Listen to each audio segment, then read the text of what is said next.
Hello everybody, Jediwarlock here, and welcome back to another video here on the channel. I wanted to first give a shout out to everybody who has liked, commented, or subscribed to the channel lately.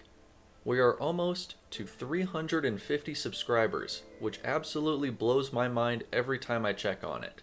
So thank you, thank you, thank you.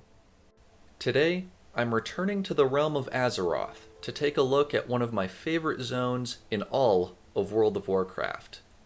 First released with the 2007 expansion to the game, the Burning Crusade, the Ghostlands are the second zone Blood Elf players venture to after exploring the Eversong Woods. This zone is much different, both visually and thematically, but still perfectly continues the story of its predecessor. As some of you might know, I fully played through this zone on my Blood Elf Priest just a few weeks ago, and I was very impressed with the quality of the content and world building here. This is a zone that I think is overlooked by most of the WoW community, and I wanted to take some time and share its awesome composition with you all today. I'll be looking at the Ghostlands from several different perspectives in this video, including the story, world design, and game design, and I especially want to bring to light the tragic masterpiece of a conflict Blizzard created here with the arrival of the Night Elves. So, with all that being said, let's get right into it and explore the foreboding Ghostlands.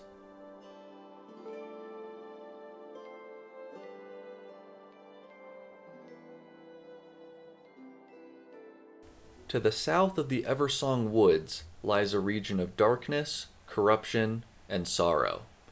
Once a part of the high elven forest kingdom of Quel'Thalas, the land was lost after the undead scourge invaded the kingdom, led by the Death Knight Arthas Menethil, who most players now know as the Lich King. Though the elves were able to reclaim much of the Eversong Woods, the southern forest still remains infested with scourge, led by the traitorous elf Darkhan over 5 years later. Additionally, the Amani trolls, who have been natural enemies with the elves for centuries, are expanding their presence in the Ghostlands, and are building up their strength from their ancient capital of Zul'Aman. This is where you, as a Blood Elf player, come into the story. After helping the people of Eversong, as well as the Farstrider Rangers, in their efforts against the Scourge and Troll threats, your journey brings you to the Elrendar River, which divides Eversong from the less hospitable Ghostlands. There, you encounter a dying elf scout, along with another unfamiliar figure, a Forsaken. These undead, who have regained their free will, inhabit the ruins of Lordaeron to the south, and have seemingly allied with the Blood Elves to deal with the Scourge menace here. In fact, traveling into the region leads you to the town of Tranquillian, where the Elves and Forsaken have set up a joint base camp. The Elves, feeling forgotten by the Alliance to the south, and appreciative of their new undead allies, are interested in joining the Horde, but are unable to while the Scourge swarm is controlling a large portion of their territory. Gee, doesn't that sound familiar? It falls to you and your fellow adventurers to purge the Ghostlands of the twisted spirits, encroaching trolls, and the Scourge to restore the south of Quel'Thalas to its former glory. Oh yeah, and there's also the Night Elf expedition to deal with, but we'll get to that later. The quest lines you complete in this area are logical, guide you from one area of the zone to the next without too much backtracking, and expertly weave together the different story elements. The relationship between the Blood Elves and the Forsaken, I think, is one of the most interesting aspects that is explored here. Both races have suffered immensely from the Scourge, and are both seeking to rebuild their lost nations with the help of the Horde. One of the best examples of this can be found at Windrunner Spire, where the mobs there have a chance of dropping the Lady's Necklace. This item once belonged to the current leader of the Forsaken, Sylvanas Windrunner, who was once a High Elf Ranger. Returning this item to her when you venture to the Undercity even starts a special event that involves Sylvanas singing the Lament of the Highborn in memory of her lost home and sister, Illyria. The Ghostlands, a zone overrun by darkness and sparsely populated by the living, still manages to offer players a glimmer of hope and satisfaction as they progress through it. From taking down two giant abominations that terrorize the land, to forcing the Amani back to their stronghold, to finally putting the cursed souls of dead elves to rest, the Ghostlands build toward a climactic conclusion in a battle with Darkhan himself inside the final Scourge base. Eliminating this last major threat to the region takes players on an honorary pilgrimage to Silvermoon City, then to the forsaken capital of the Undercity, and then at last to the Horde capital itself, Orgrimmar. Here, Thrall the Warchief commends you on a job well done, and officially admits the Blood Elves into the Horde faction. In my opinion, the story here, and especially the conclusion, satisfy the broader struggle of the Elves told over 20 levels of content, a broken people searching for their place in the world following invasion and abandonment. With your help, the Blood Elves make a huge step forward in their story, and get to participate in the later events of Burning Crusade by joining the fight in Outland, and even returning to the Ghostlands to end the Amani menace by heading straight to the source. But that's a story for another time.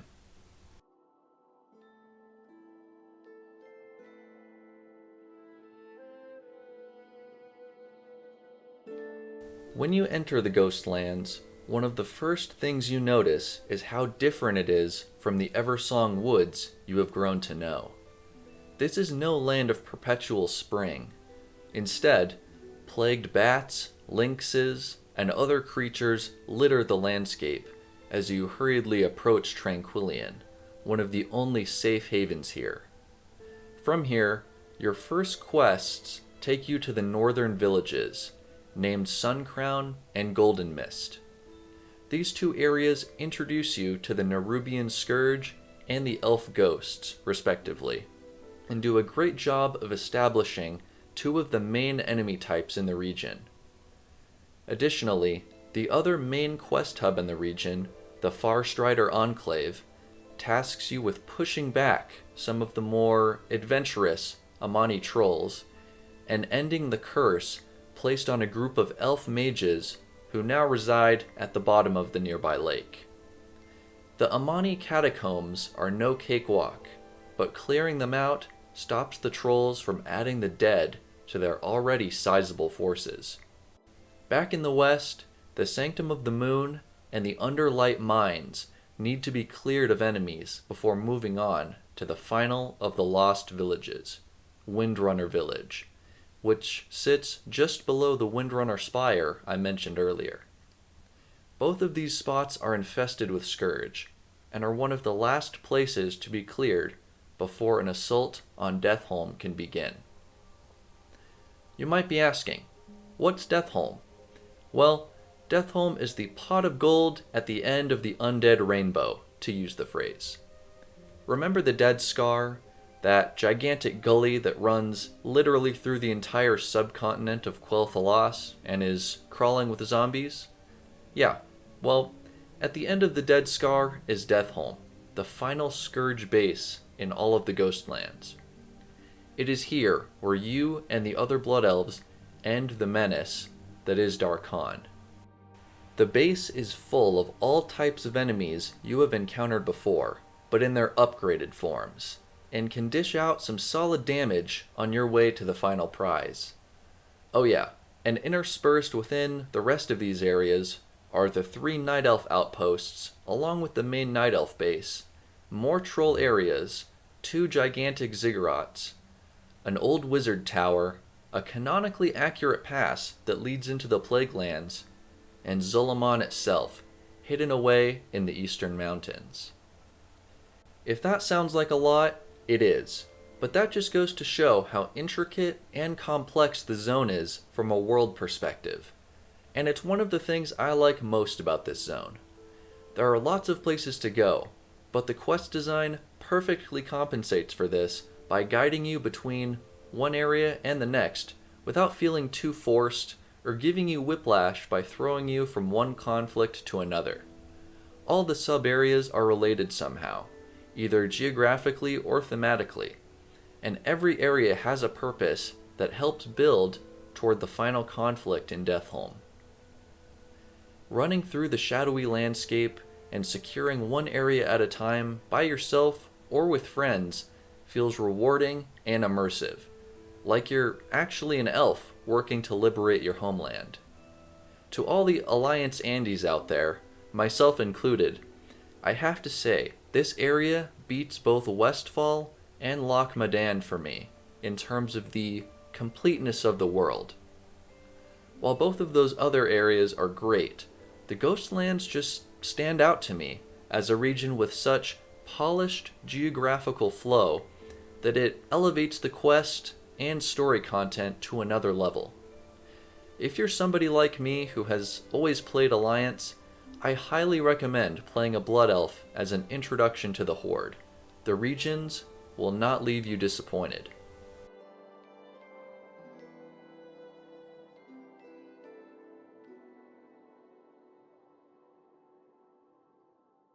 As with most of the other sophomore 10 to 20 level zones in WoW, the Ghostlands are designed to expose you to more advanced facets of the game now that you're outside of the starting zone.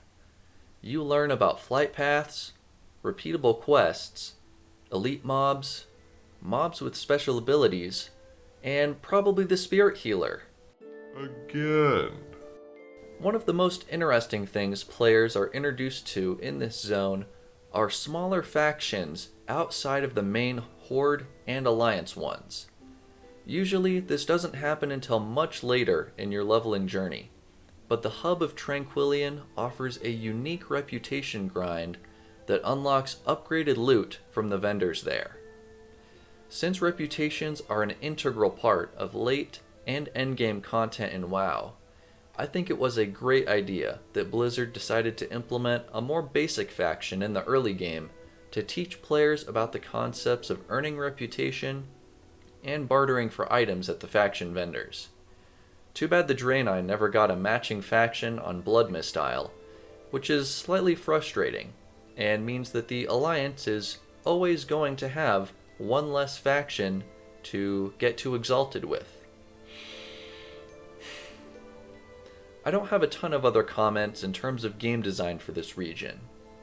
The game design is mostly integrated into the story, questing, and world, and the few separate items I mentioned in this section aren't too numerous, but still provide players with meaningful learning experiences that will help them acclimate to the systems they'll see throughout the rest of the game.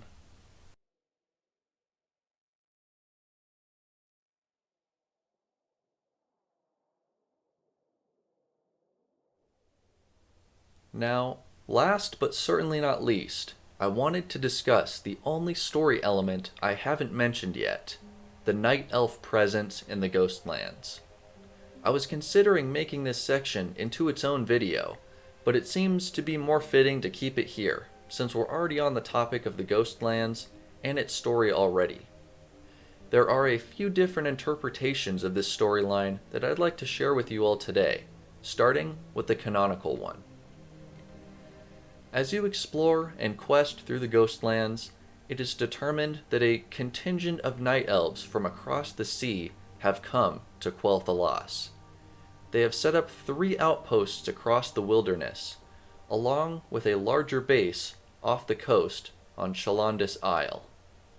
According to the Elves and Forsaken, the Night Elves are here to spy on the people of Quel'Thalas, and have chosen the 3 specific spots because of arcane ley lines that could be used to pierce the magical Eversong Veil and survey the Blood Elf populace. This continues the Horde versus Alliance conflict from the Eversong Woods, where you had previously assassinated a dwarf pretending to be an ambassador and caught a couple of Night Elf spies sneaking around one of the sanctums. The Ghostlands finishes off this conflict by having you slaughter the elf scouts at the outposts and purging their forces from the coastal base as well. All is well for the Blood Elves. A threat to their land has been completely neutralized. Or has it? See, this whole Night Elf invasion plot seems totally out of the blue, and as I was playing through the Ghostlands, I couldn't shake the feeling that something was off. It wasn't until a few days later, when I was reading some comments on a music video for the Shalandis Isle area, when I saw it. It's funny, because the only time you hear this music was while you were killing the Night Elves, who, in my opinion, were trying to heal the land. Heal the land. Heal the land. My mind was blown, and I knew I had to do some investigating. It's game theory time. So much of this theory makes sense, and once all the pieces fall into place, it's actually pretty heartbreaking. Think about it. The Blood Elves claim the Night Elves are going to harness the arcane energy at the ley lines to spy on Quel'Thalas. And yet, the Night Elves can't use arcane energy. It's explicitly stated on the character creation screen that the Night Elves swore off using arcane magic, and they can't even be mages. Not only that, but the elf population here doesn't align with that of a military operation. On Shalandis Isle, most of the NPCs are designated as druids or hunters, not warriors. On the mainland, yes, the elves seem more like rogues or warriors, but what force wouldn't want to bring troops into an area filled with scourge and wildlife? As for the scrying crystals that the elves have set up, I think it's likely that these structures are actually the beginnings of Night Elf bases like those we saw in Warcraft 3. Living trees and wood dwellings springing up from the ground. These wouldn't be used as sites of war, however. The elves would utilize their nature magic to create bases where they could begin to purify the land. We know the Night Elves are no strangers to dealing with corruption. The Scourge and the Burning Legion have both left scars on the land before. Why, then, are the Night Elves conveniently based at the magical ley lines? It's possible that they plan on using the native energy here to empower their bases without wielding the arcane magic directly. But nonetheless, it seems improbable that they would be able to perform such complex scrying techniques without the help of mages. In fact, this part of the theory relates back to Eversong Woods and the supposed traitor, Prospector Anvilward. Maybe Anvilward wasn't spying on the elves at all. He just wanted to learn more about the ley lines of the region as a part of his contract with the Night Elves to help them restore the land. Also, the fact that the Ghostlands are still mostly unclaimed by the Blood Elves could explain why the Night Elves wouldn't have reached out directly. As far as they're concerned, the land is abandoned and in need of healing, and there wouldn't appear to be any geopolitical hoops to jump through at the current point in time. One final piece of this theory is the actual motive for why the Night Elves would have a reason to spy. The two factions worked side by side in Warcraft 3 as part of the Alliance, and there doesn't seem to be any reason why the Night Elves would sail all the way here to try and instigate a conflict with people who haven't even joined the Horde yet. To me, it makes much more sense that these elves are here on a peaceful mission to repair the damages to the landscape, and there just happened to be a communication breakdown that resulted in a tragic end for the expedition. Now that we've examined the story, world, game design, and a paradigm-shifting lore theory, the music that started the whole theory for me is what I'll close with here today. At the outposts and on Shalandis Isle, the music here is ironically tranquil, calm, and a bit sad. This is not music that conveys you just entered hostile territory. Instead, it seems like the game itself is lamenting at the conflict here, giving you a subtle reminder that you might not be on the right side of history this time. This is the cherry on top that, to me, solidifies the truth of the tragic irony of the Night Elves here in the Ghostlands. If you've never played in this zone before, or have not played through it in some time, I highly recommend checking it out. Maybe this time with a brand new lens in which to view the story. Whether it's across the Elrendar River or elsewhere, I look forward to all our future adventures in Azeroth. Thank you all so much for watching. Make sure to like the video, subscribe to the channel if you're new to join the Jedi Order, comment down below with your thoughts, and until next time, peace.